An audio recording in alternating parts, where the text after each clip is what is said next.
एक गांव में दो दोस्त रहते थे। उनमें से एक रामू था जो केले बेचता था और उसने अपने दोस्त सोनू को भी एक रेडी लेकर दी जिस पर सोनू सेब बेचने लगा।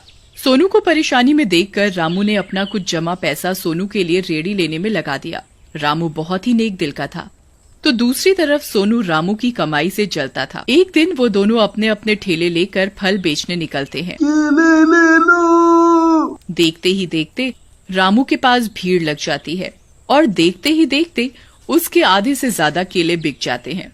फिर वो गांव में दूसरी तरफ बाकी केले बेचने जाता है। केले ले लो, केले वाले, केले ले लो। भैया मुझे केले दे दो, ताजे देना। केले ले लो। इस तरह दोपहर होने तक ही उसके सारे केले बिक जाते हैं और फिर रामू एक कुएं के पास रोटी खाने के लिए रुकता है। चलो, सब केले तो बिक गए, आज राम प्यारी खुश हो जाएगी।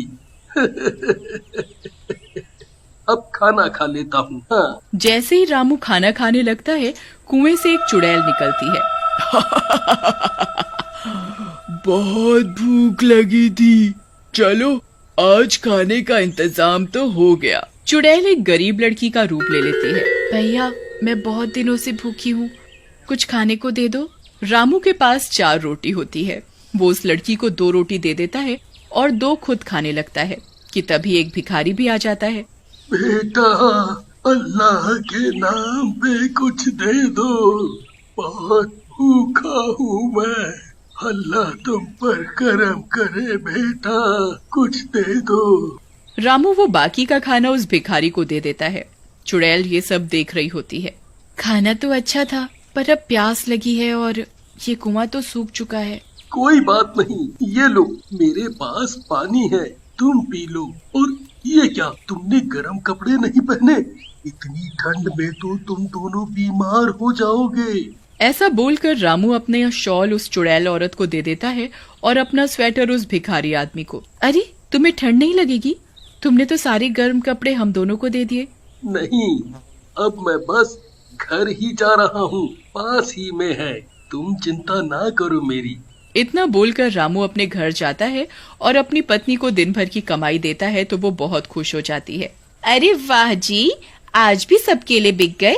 दूसरी ओर सोनू जब रामू की खाली रेड़ी को देखता है तो अरे यार, ये केले तो रोज बेच आता है और मेरी तो कोई अच्छी कमाई होती ही नहीं। आज रात इसका ठेला ही तोड़ देता हूँ, फिर देखता हूँ ये कैसे इतने पैसे कमाता है।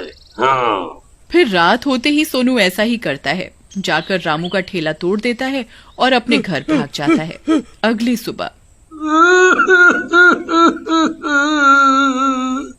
अरे मर गया रे, ये मेरा ठेला कैसे टूट गया।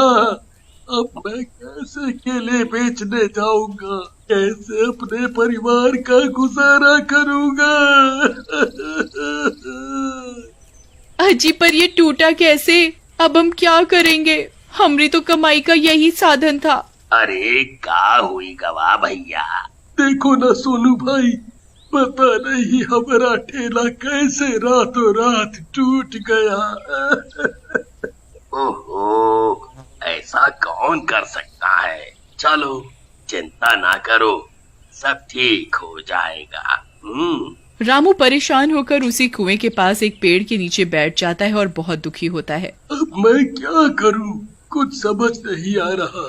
अरे, ये तो वही आदमी है जिसने उस दिन मुझे खाना दिया था और खुद भूखा ही रहा था। पर ये इतना परेशान क्यों है? चुड़ैल फिर से उस दिन की तरह एक गरीब औरत का रूप ले लेती है और रामू के सामने आती है। अरे, क्या हुआ? तुम आज इतने दुखी क्यों हो? मुझे माफ करना, मैं आज तुम्हें कुछ नहीं दे पाऊंगा।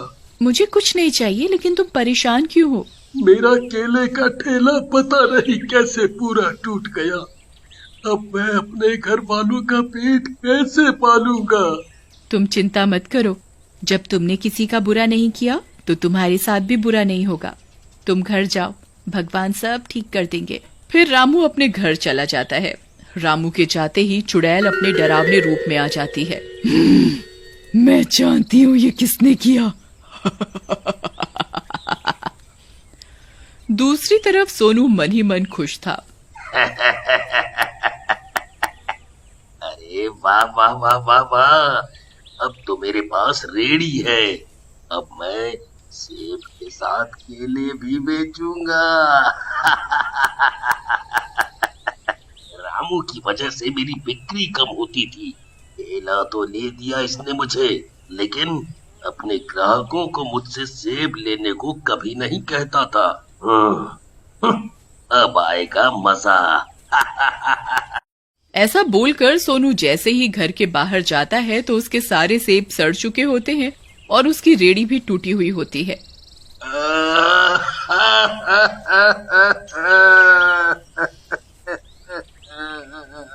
अरे मर गया रे, ये किसने किया? हाय रे मेरी फूटी किस्मत, ये सेब इतने महंगे थे, ये क्या हो गया? लगता है मेरे बुरे कर्मों का फल है। हाय हाय हाय, मैं क्या करूं? वहीं दूसरी तरफ चुड़ैल रामू के सामने आकर खड़ी हो जाती है। रामू बहुत डर जाता है। चुड़ैल, अरे अरे मर गया रे, मैं तो पहले से इतनी मुसीबत में हूँ, अब ये चुड़ैल। डरो नहीं, मैं वही औरत हूँ जिसे तूने उस दिन खाना खिलाया था। फिर चुड़ैल उसे एक केले का पौधा देती है। ये लो पौधा, ये केले का पौधा मेरे जादू से एक ही रात में बहुत बड़ा हो जाएगा। ये तुम रखो, तुम एक अच्छे इंसान हो, इसलिए मैं ये तुम्हें दे रही हूँ। ठीक है चुड़ैल जी, धन्यवाद। मैं चलता हूँ अब। हाँ? रामू अपने घर जाता है और घर के पीछे के आंगन में वो केले का पौधा उगा देता है। अजी, ऐसा भी कभी होता है क्या कि एक रात में पौधा बड़ा हो जाए? वो चुड़ैल हमसे कुछ न कुछ मांगेगी बदले में, देख लो जी। हमारे पास और कोई चारा भी तो नहीं, और लगा के देखते हैं इसमें कौन से हमारे पैसे लग रहे हैं। हाँ, सारे पैसे तो आपने अपने दोस्त सोनू के ठेले में लगा दिए थे। मैंने मना भी किया था आपको। कोई बात नहीं, जब हम समर्थ हैं तो किसी की मदद करने में कोई बुराई नहीं। अब चलो सोने चलें। अगली सुबह जब रामू उठता है तो घर के आंगन में जाता है तो देखता है कि उसके आंगन में केले का पौधा बड़ा हो गया है और उनमें कई सारे केले भी लगे हैं। अरे वाह वाह वाह वाह वाह, ये तो कमाल ही हो गया राम प्यारी। अरे वाह, ये तो सच में जादू है। हे भगवान, तेरा लाख लाख शुक्र है। फिर रामू पेड़ से केले तोड़ लेता है। जैसे ही रामू केले तोड़ता है तो वहाँ फिर से और केले उग जाते हैं। रामू ये सब देखकर हैरान हो जाता है। फिर केलों को घर की चारपाई पर रखकर घर के बाहर से ही बेचने लगता है। सब केले बिक जाते हैं और रामू की बहुत कमाई होती है। राम प्यारी, ये सब उस चुड़ैल की वजह से हुआ है।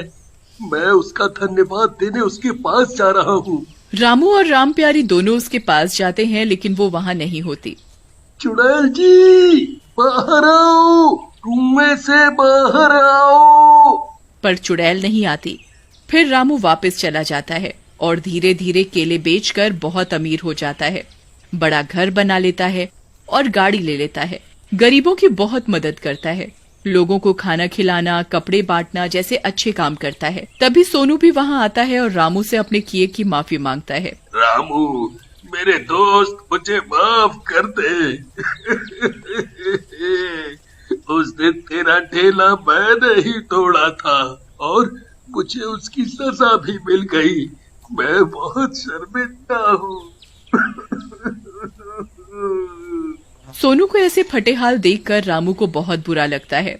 वो उसे खाना और कपड़े और कुछ पैसे देता है। कोई बात नहीं, ये लो, अब तुम्हें खाने और कपड़ों की कोई कमी नहीं होगी।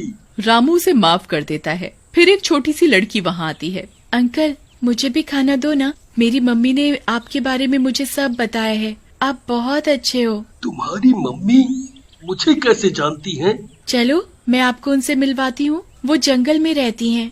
वो लड़की रामू और राम प्यारी को जंगल ले जाती है। वो रही मेरी माँ। वो औरत वही चुड़ैल होती है।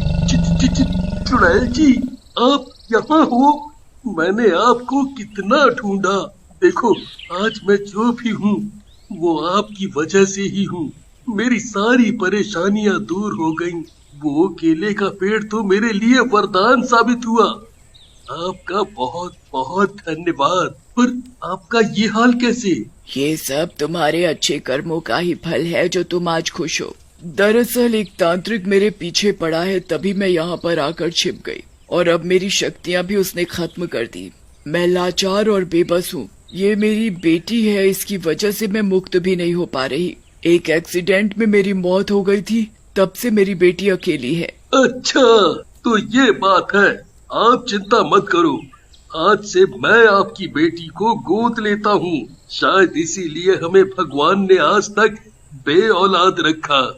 जी हाँ, सही कहा आपने। कितनी प्यारी बच्ची है। अब मैं सुकून से जा सकती हूँ। बेटी, तुम अपना ध्यान रखना और एक अच्छी बच्ची बनना। चुड़ैल खुश हो जाती है और मुक्त होकर चली जाती है।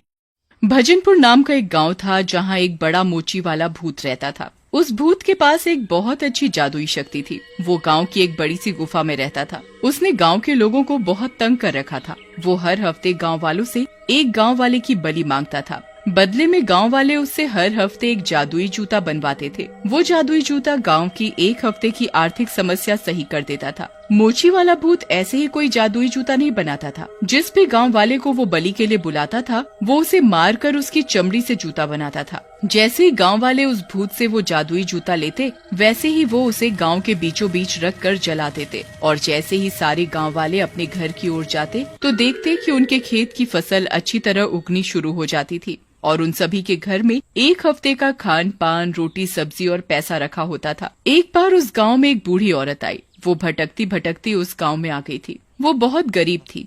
उसके पास रहने के लिए ना तो घर था ना जमीन। वो गांव के कुएं के पास जाकर बैठ गई। तभी वहाँ पर एक औरत पानी भरने के लिए आई। क्या हुआ अम्मा, यहाँ परेशान क्यों बैठी हो? अरे बेटी, मैं भटकती भटकती इस गांव में आ पहुँची हूँ और मेरे पास रहने के लिए घर नहीं है। क्यों अम्मा, तुम्हारा कोई बेटा या बेटी नहीं है क्या जो यहाँ अकेले बैठी हो? मेरे बेटे ने मुझसे सारी जायदाद छीनकर मुझे घर से बाहर निकाल दिया और वो मेरा इकलौता बेटा था। अरे रे रे रे रे, हे भगवान, ऐसा बेटा किसी को न देना। अब मैं क्या करूँ, कहाँ जाऊँ, मुझे कुछ समझ नहीं आ रहा। अरे अम्मा, इसमें सोचना क्या, आप हमारे गांव के सरपंच से जाके मिल आओ। वो दिल के बहुत अच्छे हैं, आपकी इस समस्या का हल जरूर निकाल लेंगे। चलिए, मैं आपको अपने साथ उनकी हवेली ले जाती हूँ। हाँ बेटा, ले चल मुझे उनकी हवेली। अब तो वही एक आखिरी रास्ता है मेरे पास। फिर वो औरत उस बूढ़ी औरत का हाथ पकड़कर सरपंच की हवेली पहुँच जाती है। सरपंच जी, सरपंच जी, जरा इस बूढ़ी औरत की परेशानी सुन लीजिए। अरे बेटी, आ रहे हैं आ रहे हैं, निक रुको तो सही। हाँ, अब बोलो कि इस बूढ़ी औरत की परेशानी सुनूं। सरपंच जी, मेरी परेशानी सुनिए।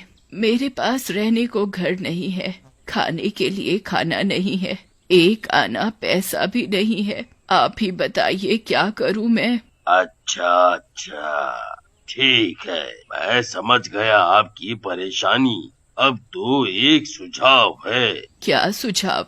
आपको हमारे साथ एक गुफा में चलना होगा। वहाँ पर एक मोची वाला भूत रहता है जो जूता बनाता है। इस हफ्ते आप वो जूता ले लेना और उसे गांव के बीचों बीच रख कर जला देना। फिर आपको आपका घर मिल जाएगा बिना मेहनत किए। अच्छा, ठीक है, मैं समझ गई। मैं ये काम करने के लिए तैयार हूँ। अगले हफ्ते सरपंच और सारे गांव वाले उस बूढ़ी औरत को और अपने साथ एक गांव वाला बलि के लिए गुफा के अंदर ले जाते हैं। आ गए मेरी बलि लेकर। अब की बार थोड़ा हट्टा कट्टा सा लाए हो ना, पता है ना, अच्छी बलि उतने अच्छे से समस्या भी हल होगी गांव की। हाँ, आपके लिए अब की बार अच्छी बलि लाए हैं। अब बस अब की बार वो जादुई जूता इस बूढ़ी औरत के हाथ में दे दीजिएगा।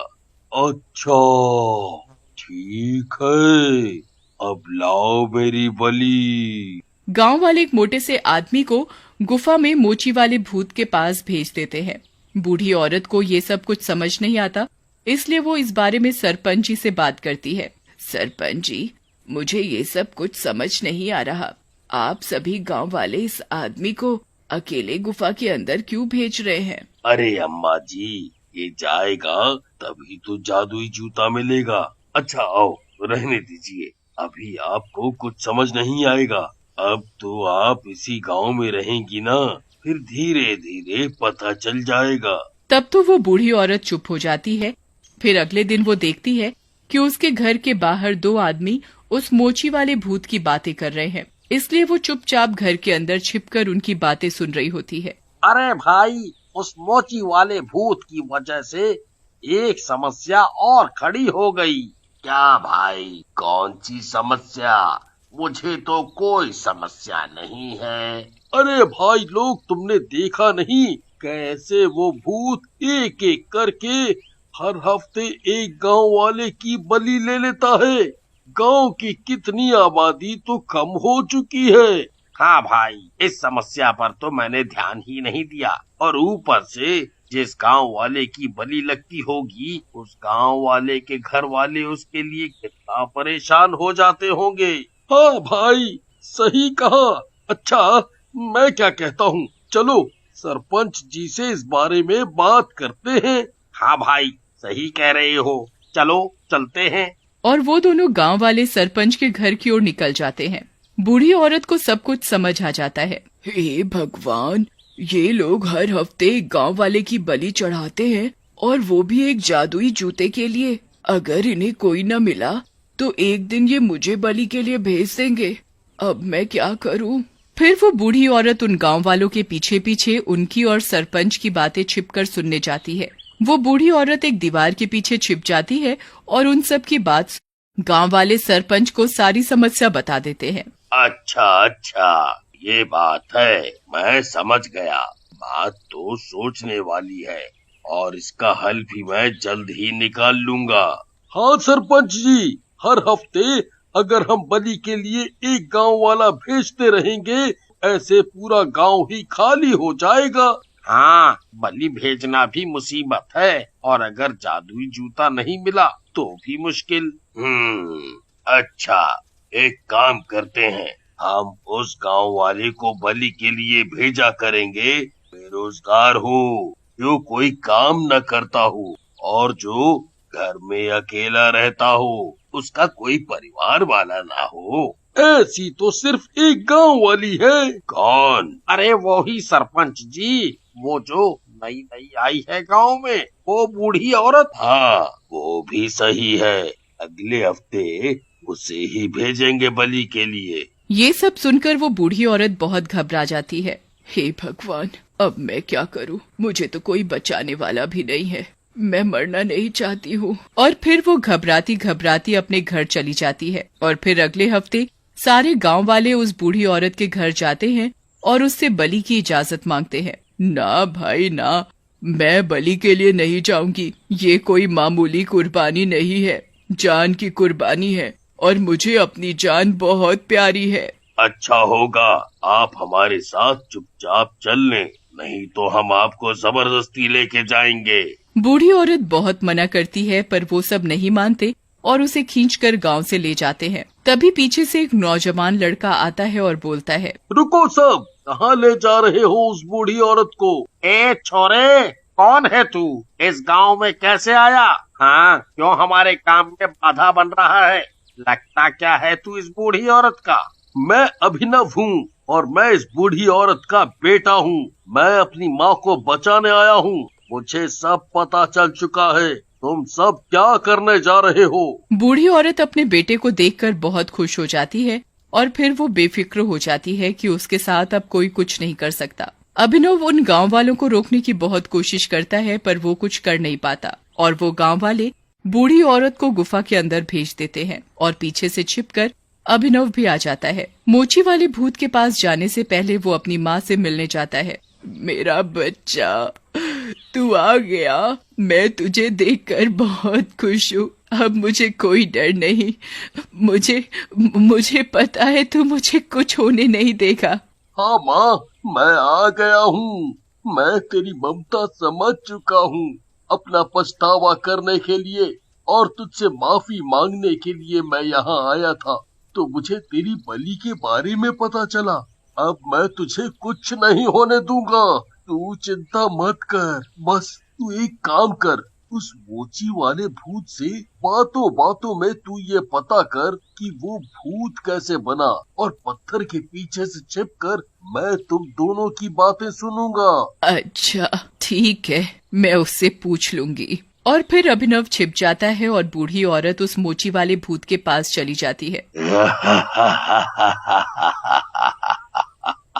अरे वाह, आ गई मेरी बलि। अरे ये बली वली छोड़ो, पहले तुम ये तो बताओ कि पूरा गांव तुम्हें मोची वाला भूत करके बुलाता है। तुम्हारे इस नाम का राज क्या है?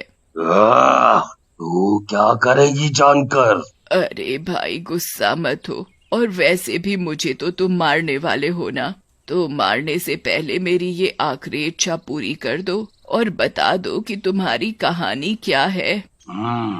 अच्छा चल ठीक है, मैं बताता हूँ। भूत बनने से पहले मैं एक मोची था। मैं इसी गांव में काम करता था। मुझे जूते बनाना बहुत अच्छा लगता था। मैं गांव वालों के जूते बनाता था, उन्हें पॉलिश करता था और टूटी फूटी चप्पलों को जोड़ता भी था। भगवान की दया से मेरा कारोबार बहुत अच्छा चल रहा था। गांव वाले अच्छी रकम में पैसे भी देते थे, पर कोई भी गांव वाला मुझसे तमीज से बात ही नहीं करता था। गांव वाले बोलते थे कि मैं तो गांव वालों के गंदे गंदे जूतों को हाथ लगाकर ठीक करता हूँ, और तो और मैं एक छोटी सी गंदी सी झोपड़ी में रहता हूँ। कोई भी मुझसे इज्जत से बात ही नहीं करता था, और इससे मुझे बहुत बुरा लगता था। मेरे घर के बराबर में एक सब्जी वाला रहता था, वो भी मुझसे बहुत जलता था। वो सोचता था कि मैं मोची होकर इतना धन कमा रहा हूँ, और वो एक सब्जी वाला अच्छा खासा काम करके भी इतना धन नहीं कमा पा रहा। मैं जब भी उससे सब्जी लेने जाता था, वो या तो मुझे भगा देता था या मुझे गली सड़ी सब्जी दे देता था।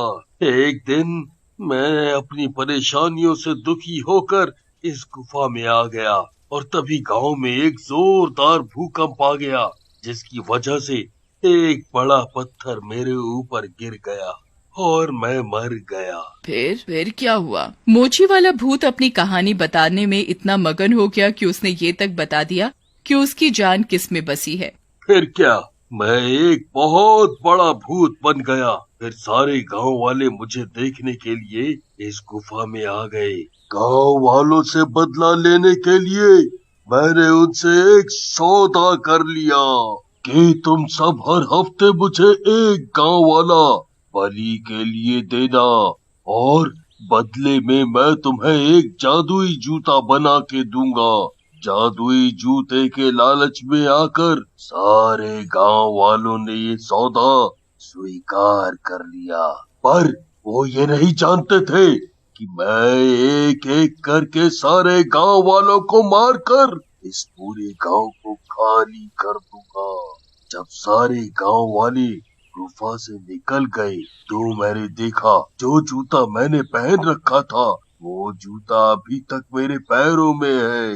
जब ये जूता मेरे पैरों से निकल जाएगा तब मैं यहाँ से हमेशा हमेशा के लिए चला जाऊंगा। अभिनव ये बात सुनकर जंगल में से एक लकड़ी पर आग लगाकर गुफा के अंदर आ गया, और उसने मोची वाले भूत के पैरों में आग लगाकर अपनी माँ को लेकर गुफा के बाहर आ गया, और वो मोची वाला भूत चला गया। अब वो मोची वाला भूत यहाँ से हमेशा हमेशा के लिए चला गया है। अब वो यहाँ कभी नहीं आएगा। आप लोग आओ, अब आप सब सुरक्षित हैं। सभी गांव वाले अभिनव को बहुत शुक्रिया कर रहे थे। मुझे माफ कर दो माँ, मैंने तुम्हें प्रॉपर्टी के लालच में आकर घर से निकाला और तुम बेसहारा हो गई। अब मैं समझ गया हूँ कि लालच बुरी बला है। मैंने तुम्हें माफ कर दिया मेरे बच्चे, अभिनव अपनी माँ को लेकर अपने घर चला जाता है और गांव वाले एक सामान्य जीवन जीने लगते।